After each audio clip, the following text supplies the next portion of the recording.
let's get going with the music.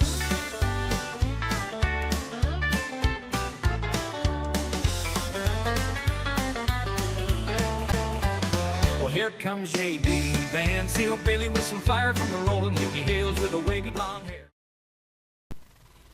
All right, let's make that color ramp music visualizer in step 1, part 1. We're just going to go through your Blender setup and just some things you're going to need to know. In the render settings right here, I'm using Eevee. You can use cycles. There's really nothing else to set up for rendering. Output, though, has some important things you need to make note of. First of all, your resolution. Now, I've got mine set to 720p. Chances are yours are set to 1080p. It doesn't matter what you set it up to, just make your camera fit the plane. We'll talk about that more in a minute. Here's what you need to know. The frame rate. Oh yeah, the frame rate. I have chosen 30 frames per second. You don't have to use that. But whatever you do, make sure that that is the frame rate that you plan to use in your final production. In my case, I'm using a post-production editor that's 30 frames per second. Therefore, I am setting up this Blender project for 30 frames per second. If you make a mistake here, you are going to be very, very sorry. You're going to be mad at me saying this doesn't work right, when in fact, you've just got to set the frame rate correctly. We'll talk more about that later. On the frame range, you don't know the frame range yet. So just ignore it for now. It will become very, very important a little bit later on. But we'll get to that in just a minute. That will be part of part 1. Obviously, you have to have an output folder, to do your render. There's different ways you can do that, but I'm setting up my rendering output for an FFmpeg video. You may want to use an image sequence. Okay, it doesn't matter, however you want to do it. We do need to make sure that our encoding is set correctly. I've set mine to some very common settings. These will probably work for you. It's an MPEG-4. The video codec is an H.264, output quality medium, encoding speed good. And also important is you must set the audio codec to something. Can't be nothing or there'll be no audio in your video. AAC is a very common audio codec specification. Okay. Now, let's get into setting up, and everything except the shading editor is what we're going to do today. Now, if you are going to have a music visualizer, let me guess, you're going to have some music. Okay? So, let's pull up our timeline. Why am I doing that? Well, because anytime you do this, and other steps, it will be very important that your scrubber be on frame 1. You can move it all the way back to 0, hit the right arrow key, or if you had it over here somewhere, you can just press that button. In any event, make certain that it is on frame 1. Then we are going to switch over to the video sequencer, and here you can see that I have added my music file. Now here, I'll just blow it away. What the heck? Okay, it's gone. How do you add yours? Well, here's what you do. You press add. Oh, wait a minute. Let me back up to the timeline. Anytime you're putting audio in your project, you need to go to your timeline and click on playback. Then up at the top, by default, it will say play every frame. If you leave it at default, you will be oh so sorry. Okay, click down here and say sync to audio. Got it? All right. Now, let's go back to that video editor. I almost forgot that, didn't I? All right, we're going to add some music to the video. By the way, the music that we are adding now has no effect, no impact, not even any influence over how the visualizer looks in the product. This is just so that the person viewing the video can actually hear the music. So So you just click Add, then you click Sound, and then you navigate to wherever your recording is, wherever your music is, and select it. It can be a WAV or an MP3. Okay, so I have added it. Now, important to note, right now before you do anything else, oh, by the way, if you want to, you can click down here and press the letter N to open up the N panel. If you want to, you can display the waveform by checking that box. Then you can press N again and the N panel will disappear. Okay. Okay, important to note, this timeline or this asset has right at the end of it, it tells you how many frames there are. There are 9,509 frames in mine. So now let's go back to, we can do it a couple places. You can go up here to output, okay, scroll up and you can put in 9,000, whatever the number of frames is in your music track.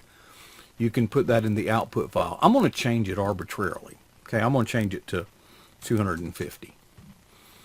Okay, and then when we go to timeline, that same, whatever you set there will be reflected here. Start frame is 1, end frame is 250.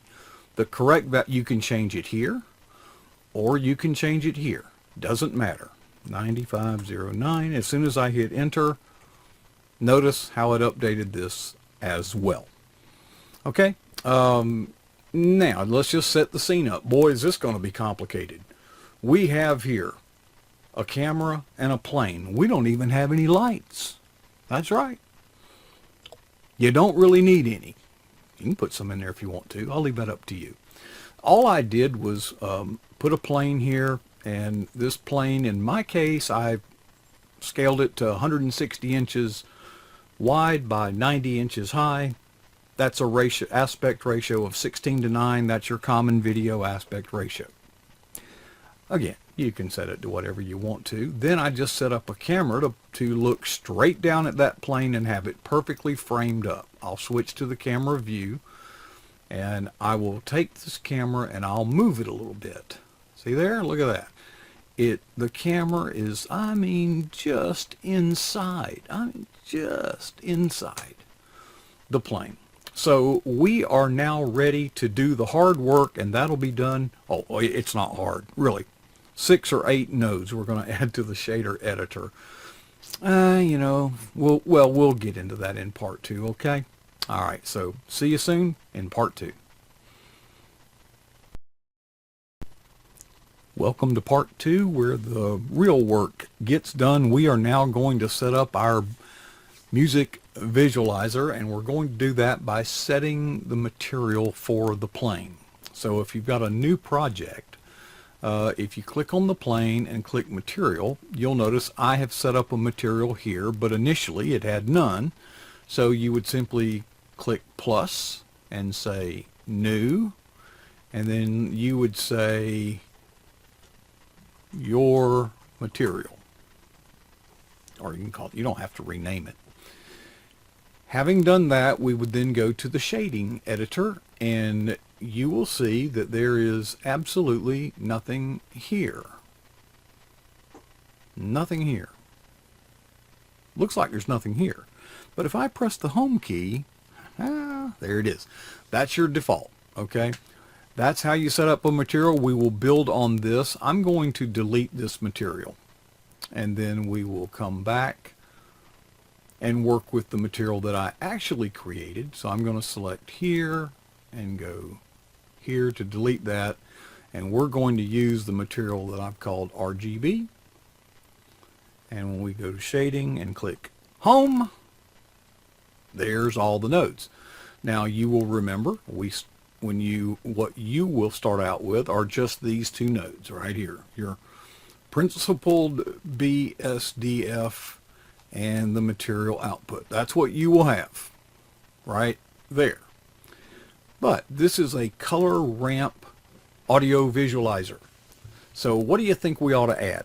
Well, a color ramp. Okay. Now, so you just go add, and then I type in COLOR, and there's the color ramp right there. And you just drop that puppy in here.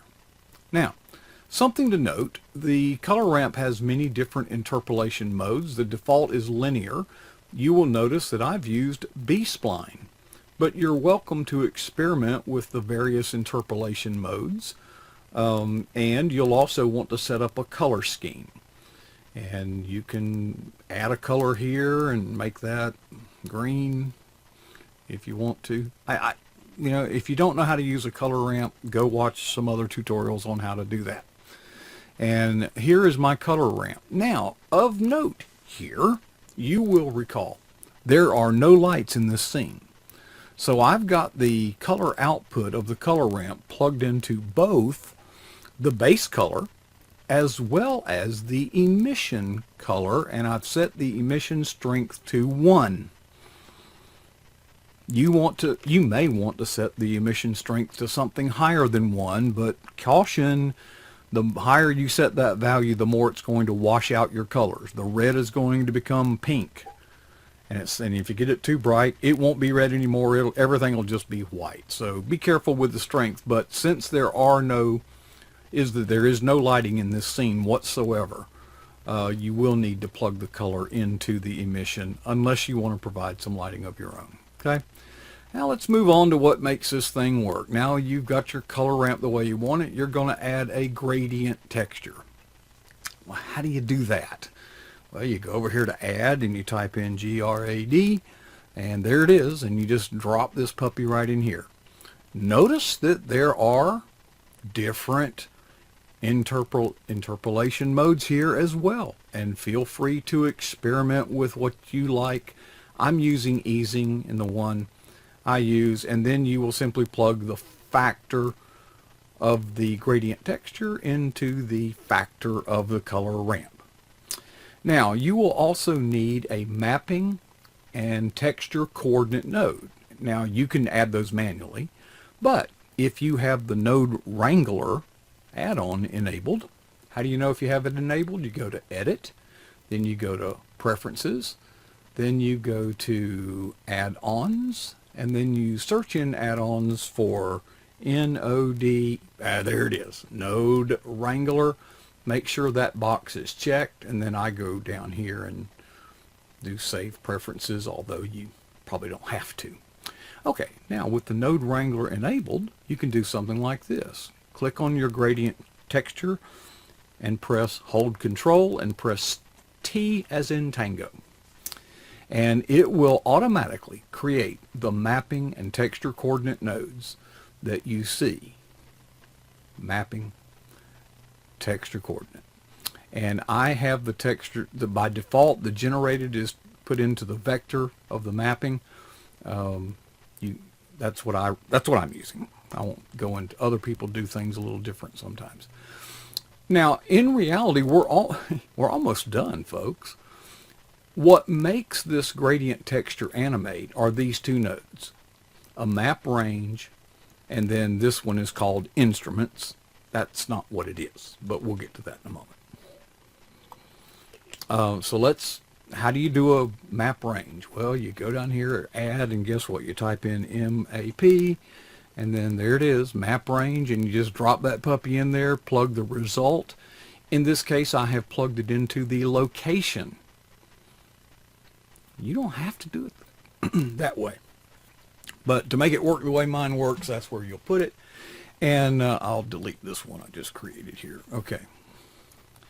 Now, notice that there are more interpolation options here. I'm using Smooth Step.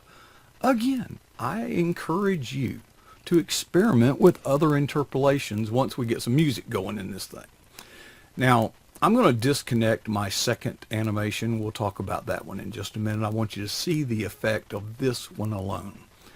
Now, what's these values? From min, from max. I've got it set to 0 and 0.5 for the from, and I've got it from 0 to 1 on the 2. You'll see why I've got them set that way, but you can experiment with these, and you can alter the effect of the animation. Now, plugged into the value of the map range is this node that is called instruments. Well, there's actually no such thing as an instrument node. You're going to add Then you type in VAL, value. That's what we want, a value. And what I'm going to do is I'm going to create this to be identical to this in almost every respect. Notice it says value and instrument. If you click on this and press F2, you can type in your, well, here, let's just pretend it's the bass. So you can change the label at the top.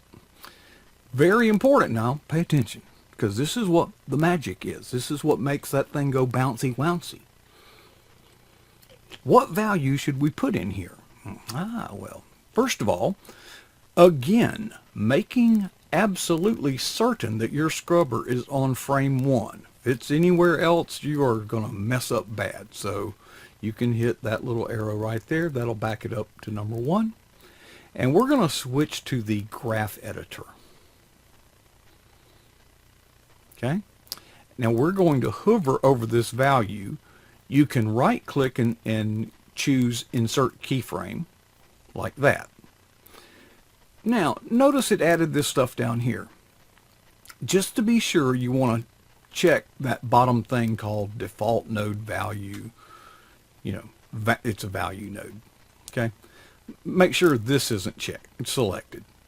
Or this, or this. Make sure that thing should be kind of an orange or gold or whatever. Having done that, you then, on version 4.1, I think, and higher, you go to channel and then you will say sound to samples. And then I'm going to navigate to where my sounds are. Now, I'm not going to put the entire musical track in here. I'm only going to put the instrumental portion of the track here. You say, well, how'd you get that? Well, I went to fader.com. I'll put that on the screen.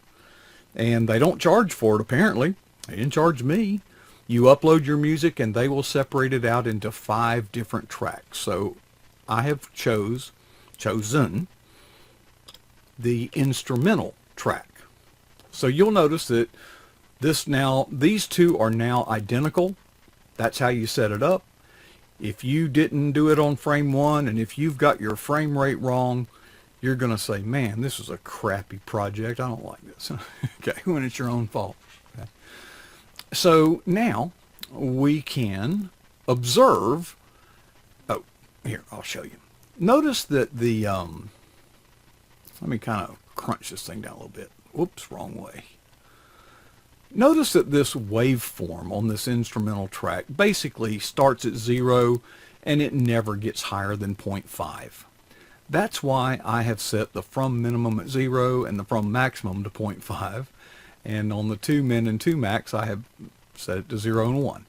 Folks, experiment with these values. It produces a different result. Okay, so let's just play a little music. Now, when I press the space bar to play music, nothing's going to happen. And the reason for that is at frame 1, there is no instruments. It's later on that the instruments will actually begin to animate this gradient texture. Guys, welcome to Red, White House and Blue. I'll stop it right there. I'll scrub it ahead. I will attempt to scrub it ahead. Grass. This is. Well, it's just not wanting to play for me. All right, well, I'll just make it go that way. Now it's working. Okay, so now that we are in some instrumental, you can see that this gradient texture up here is animating along this color ramp based on the value of this waveform at that moment. And on a color ramp, the far left is 0, the far right is 1. So I've got mine set to the from max at 0.5 and kind of see how it does. Okay, now let's change it to 0.1. Quit working, didn't it? It quit working. Here, let's try 0.2. All right, let's go the other way. Let's go to 0.9. Hillbilly charm where the fun begins. He's been through the tough. 0.7. He's seen the big show stand. I had it set to 0.5. You can also do this. You can go 0.7 here And guess what? It'll change. So feel free to experiment with these values until you find the sweet spot that works for you. Okay? So that's how we animated it with only the instrumental portion of the soundtrack. Now, I've done something more. I have used the scale. I am animating the scale of this gradient texture using the vocals. Okay, so let's go create this vocal. Remember how we did that? Remember, we go to frame 1. If you're not on frame 1, you're doing it wrong. Get the scrubber all the way to 0, hit the right arrow, and now you're on frame 1. Now we will add a VALUE. Drop it right there. And with it selected, I'm going to press F2. Label here. Okay. Now I can hover my mouse over the value and press the letter I to create the keyframe. Once it's keyframed, the graph editor will have it here. Remember to click here. Okay. And then we go to Channel, Sound to Samples, and I am going to select the vocals. How about that? There's our vocal track. Nothing to it. Did I cover everything we needed to cover there? Oh, maybe you're not using Blender. Maybe you got a version earlier than 4.1. Instead of clicking Channel and then Sound to Samples, it might be Channel and then something like Bake Sound to F Curve, or it may be under the key menu here. They've kind of moved this thing around, but it presently is under 4.2 and greater, at least, under Channel Map Sound to Samples. So that's how we did that, and then I'm going to delete it because this one is now identical to this one. I'm going to delete it and plug it into the value, and I'll select this. Notice that these values, they fluctuate quite a bit, but they do go above 0.5. But again, feel free to experiment. Notice that your map range has different interpolation options. Feel free to experiment with that. Feel free to experiment with these numbers. And what I'm going to do is I'm going to disconnect the location temporarily just so we can isolate the drum or the vocals here, okay? Guys, welcome to Red White House and Bluegrass. And if I change this to 0.5, This is SergiusAquinas. Please remember we can make this 1. to hit that like and We can make it 0.1. subscribe button, and with that, You'll get different results based on that value. 0.5 is where I left mine. And now I'm going to plug this result back into the location. Okay, folks, that's it. We're done. We're done. There is one more thing you can do. I wasn't particularly pleased with the way this turned out in my case, but I'm going to make a new map range node here by selecting this one and hitting Shift D to duplicate. I'm going to drop it right there. And I'm going to plug this one, the result of this, into the rotation. Now, what value are we going to use for the rotation? Well, here, let's go add value.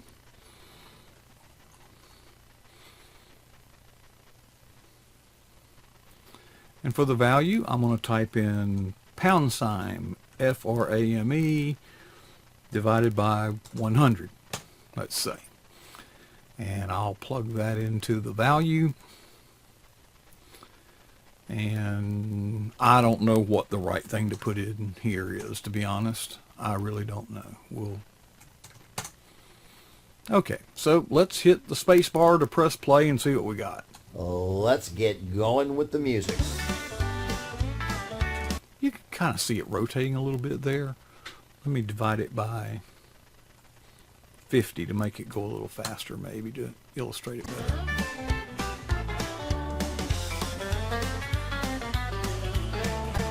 So as you can tell, it is rotating.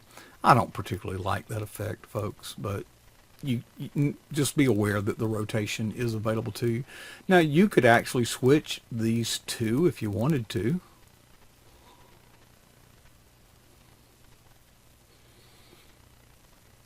Get a different effect. Well, here comes JB Van Seal Billy with But some of course I'd have to tinker with my map range settings and all that. But feel free to experiment until you get the look and feel of it how you like it. Okay? All right, well, I think that wraps it up. If you have a project using this tutorial, I would really love to see how your project turned out. Just put a link to it in the comments below.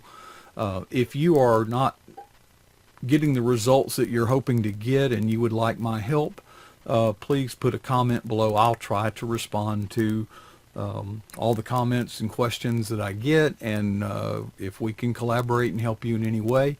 I do these videos because I can remember not that long ago, if it weren't for the tutorial videos that I watched, I would never have gotten to where I am. So I'm just trying to sort of pay back all of those who helped me get as far along as I've gotten, and I hope that this has been helpful to you as other tutorials have been for me.